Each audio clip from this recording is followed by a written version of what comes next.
नमस्कार दोस्तों, क्या आपने कभी सोचा है कि शेयर बाजार में असली पैसा कहाँ छिपा है? क्या वह उन्हीं 50 से 100 बड़ी कंपनियों में है जिनके बारे में हर कोई न्यूज चैनलों पर बात करता है? या फिर बाजार के किसी ऐसे अंधेरे कोने में है जहां बड़े बड़े म्यूचुअल फंड्स और संस्थागत निवेशकों की नजर भी नहीं पहुंचती? आज हम एक ऐसी किताब का मंथन करने जा रहे हैं जिसका नाम ही आपको चौंका देगा, you can be a stock market genius. इसके लेखक जोएल ग्रीनब्लाट एक ऐसे दिग्गज निवेशक हैं जिन्होंने अपने हेज फंड गोथम कैपिटल के जरिए सालों तक बाजार को बहुत बड़े अंतर से पछाड़ा है। दोस्तों, यह किताब वॉरेन बफेट या बेंजामिन ग्राहम की किताबों से बिल्कुल अलग है। जहां बाकी लोग अच्छे बिजनेस को उचित भाव पर खरीदने की बात करते हैं, ग्रीनब्लाट हमें उन स्पेशल सिचुएशंस के बारे में बताते हैं जहां बाजार में कोई बड़ी उथल पुथल हो रही होती है। वह हमें सिखाते हैं कि कैसे एक आम रिटेल निवेशक अपनी सीमाओं को अपनी ताकत में बदल सकता है। आज के इस विश्लेषण में हम उन रहस्यों को समझेंगे जो आपको एक साधारण निवेशक से स्टॉक मार्केट जीनियस बना सकते हैं। हम सीखेंगे कि कैसे कंपनियां जब अपने किसी हिस्से को अलग स्पिन ऑफ करती हैं, तो वहां सोने की खदान छिपी हो सकती है। जैसा कि आप जानते हैं, द इन्वेस्टर माइंडसेट पर हम केवल सतही बातें नहीं करते, हम गहराई में उतरते हैं। तो अपनी डायरी और पेन निकाल लीजिए, क्योंकि आज आप निवेश की वो रणनीतियां सीखने वाले हैं जो अक्सर केवल हेज फंड मैनेजर्स के पास होती हैं। चलिए शुरू करते हैं। अध्याय 1, बुनियादी बातें और बाजार का नजरिया, द फंडामेंटल्स। ग्रीनब्लाट कहते हैं कि निवेश शुरू करने से पहले आपको अपनी मानसिकता, माइंडसेट बदलनी होगी। एक विशेषज्ञ बनने की जरूरत नहीं है, you don't have to be a pro.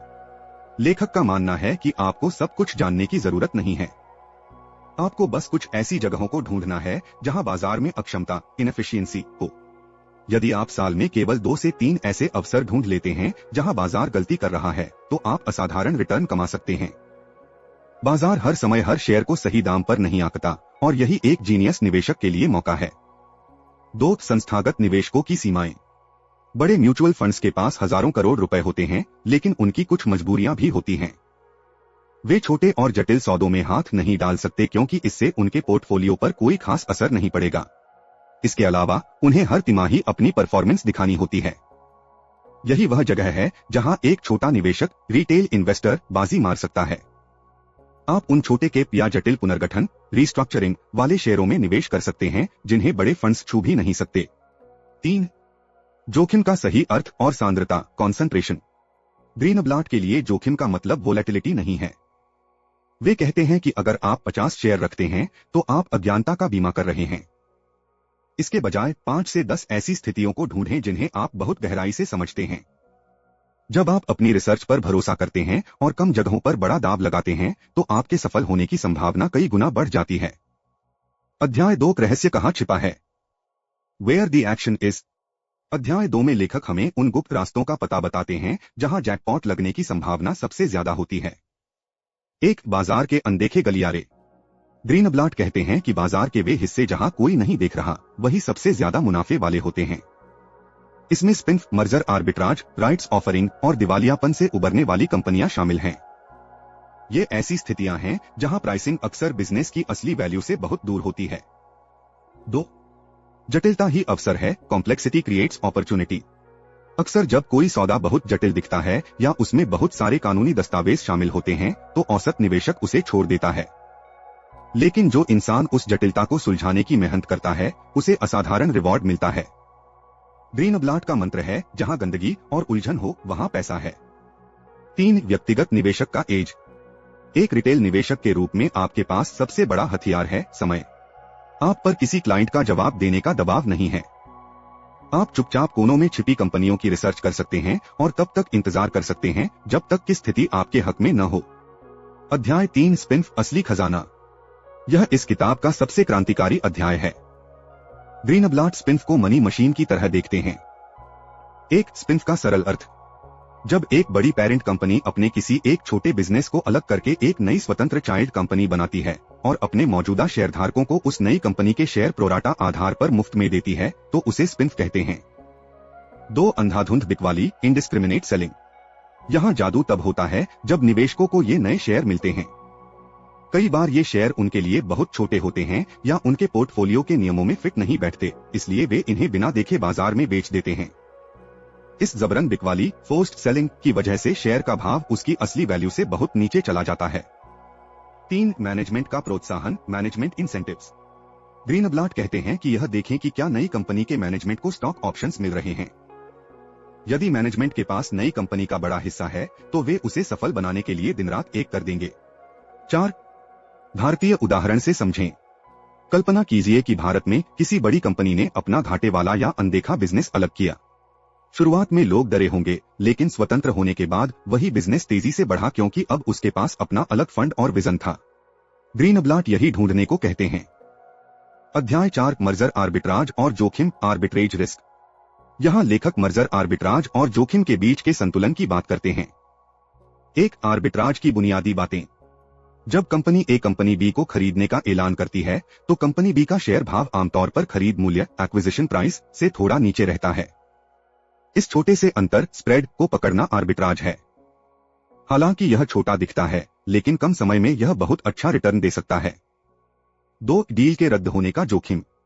Greenblatt चेतावनी देते हैं कि यह कोई मुफ्त का पैसा नहीं है। अगर रेगुलेटरी वजहों से सौदा रद्द हो गया तो शेयर बहुत तेजी से गिर सकता है। एक जीनियस निवेशक केवल उन्हीं सौदों को चुनता है जहां सौदा पूरा होने की संभावना 90% से अधिक हो। अध्याय 5, दिवालियापन और पुनर्गठन, बैंक्रप्टसीज एंड रीस्ट्रक्चरिंग। दोस्तों, हमने स्पिनऑफ और आर्बिट्राज के जादू को समझा।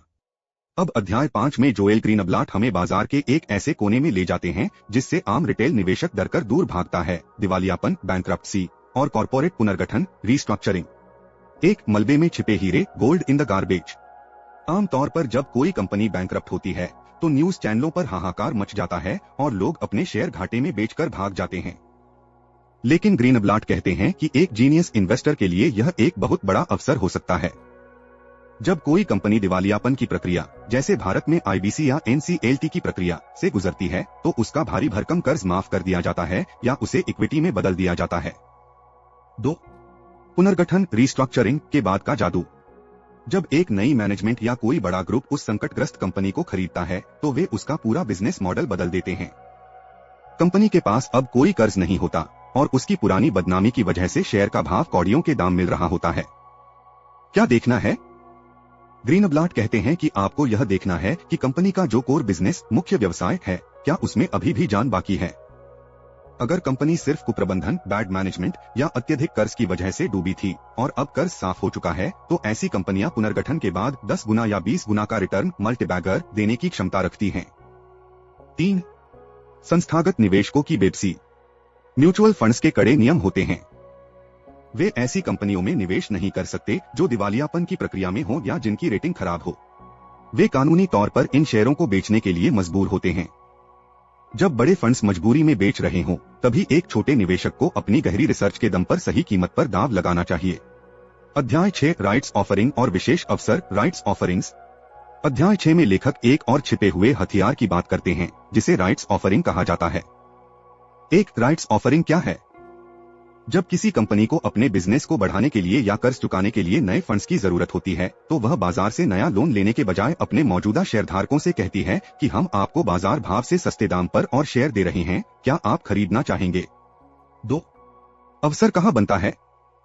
ग्रीनब्लाट समझाते हैं कि अक्सर जब कोई कंपनी राइट्स इश्यू लाती है तो बाजार में यह संदेश जाता है कि कंपनी के पास पैसों की तंगी है, जिससे शेयर का भाव थोड़ा गिर जाता है।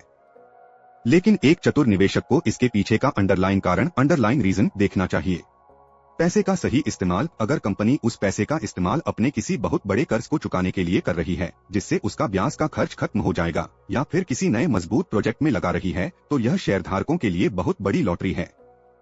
प्रमोटर का व्यवहार। ग्रीनब्लाट का सबसे बड़ा सीक्रेट यह है कि यह देखें कि क्या कंपनी के प्रमोटर्स खुद उस राइट्स इश्यू में पूरा पैसा लगा रहे हैं। अगर प्रमोटर्स अपनी जेब से और पैसा डाल रहे हैं तो इसका मतलब है कि उन्हें कंपनी के भविष्य पर पूरा भरोसा है। ऐसे में सस्ते दाम पर मिल रहे राइट्स शेयर्स को छोड़ना नहीं चाहिए। अध्याय 7, सब कुछ एक साथ जोड़ना, पुटिंग इट ऑल टुगेदर। इस अध्याय में जोएल ग्रीनब्लाट अपनी सभी रणनीतियों को एक साथ जोड़कर एक अभेद्य निवेश योजना, इन्वेस्टमेंट प्लान, तैयार करते हैं। वे हमें सिखाते हैं कि एक स्टॉक मार्केट जीनियस वास्तव में रोजाना कैसे काम करता है। 1. अपनी खुद की चेकलिस्ट बनाएं। लेखक कहते हैं कि आपको हर रोज किसी नए शेयर की तलाश में नहीं भागना है, आपको बस एक फिल्टर सेट करना है। जब भी बाजार में किसी कंपनी का स्पिन हो, कोई मर्जर हो या कोई कंपनी पुनर्गठन से गुजरे, आपकी आंखें तुरंत वहां पहुंच जानी चाहिए। 2. सूचना का एज, इंफॉर्मेशन एज। ग्रीनब्लाट कहते हैं कि इंटरनेट के इस दौर में सारी जानकारी आपके सामने है। कंपनियों की एक्सचेंज फाइलिंग्स, कॉर्पोरेट अनाउंसमेंट्स को ध्यान से पढ़ें।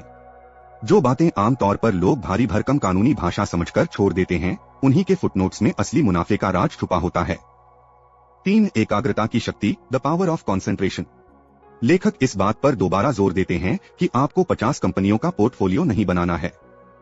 अगर आप साल भर में सिर्फ 3 या 4 ऐसी विशेष स्थितियां, स्पेशल सिचुएशंस ढूंढ लेते हैं जहां जोखिम न के बराबर हो और मुनाफे की संभावना असीमित हो, तो आपका काम हो गया। अपने सबसे अच्छे आइडियाज पर बड़ा दाव लगाएं। अध्याय 8, निष्कर्ष और अनुशासन, द मास्टर कंक्लूजन। किताब के अंतिम अध्याय में जोएल ग्रीनब्लाट हमें उन व्यावहारिक सच्चाइयों से रूबरू कराते हैं जिनके बिना यह पूरा ज्ञान अधूरा है। 1. बाजार की अक्षमता आपका मित्र है। अगर बाजार हमेशा हर शेयर को सही दाम पर बेचता, तो कोई भी व्यक्ति बाजार को पछाड़ नहीं पाता। बाजार इंसानी भावनाओं, डर और लालच से चलता है, इसलिए वह अक्सर गलतियां करता है।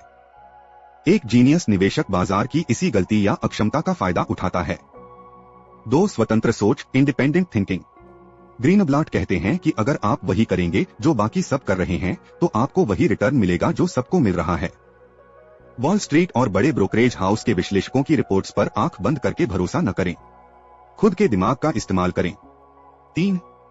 अंतिम सीख, निवेश में कोई शॉर्टकट नहीं है। स्पेशल सिचुएशन में निवेश करने का मतलब यह नहीं है कि आप बिना रिसर्च के कहीं भी पैसा डाल दें।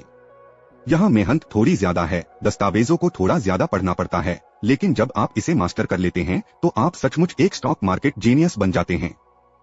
तो दोस्तों, जोएल ग्रीनब्लाट की कालजयी पुस्तक you can be a stock market genius का यह महामंथन आज यहाँ संपन्न होता है।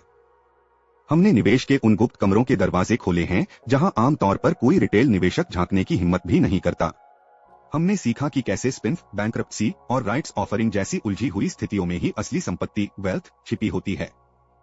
यह किताब हमें सिखाती है कि बाजार के शोर से अलग हटकर जहां गंदगी और उलझन दिख रही हो, वहां एक डिटेक्टिव की तरह रिसर्च कैसे की जाती है। दी इन्वेस्टर माइंडसेट पर हमारा उद्देश्य हमेशा से यही रहा है कि हम आपको सिर्फ पारंपरिक ज्ञान न दें, बल्कि आपको उस स्तर पर ले जाएं जहां आप खुद एक स्वतंत्र और बुद्धिमान निवेशक बन सकें। यह पूरी मास्टर क्लास आपके वित्तीय जीवन को एक नया नजरिया देगी। आज का अंतिम संकल्प, क्या आप बाजार की भीड़ से अलग हटकर एक जीनियस इन्वेस्टर की तरह सोचने के लिए तैयार हैं? कमेंट में पूरे गर्व के साथ लिखिए, I am a stock market genius. यदि आपको हमारा यह बुक समरी पसंद आई है, तो वीडियो को लाइक करें, अपने उन दोस्तों के साथ शेयर करें जो शेयर बाजार को सिर्फ जुआ समझते हैं, और हमारे चैनल को सब्सक्राइब करना बिल्कुल न भूलें। मिलेंगे बहुत जल्द एक नई किताब, नए विचारों और एक नई महामास्टर क्लास के साथ। तब तक के लिए अनुशासित रहिए, गहराई से सीखते रहिए और हमेशा समझदारी से निवेश करते रहिए। मैं हूं आपका दोस्त और आप देख रहे थे दी इन्वेस्टर माइंडसेट। जय हिंद।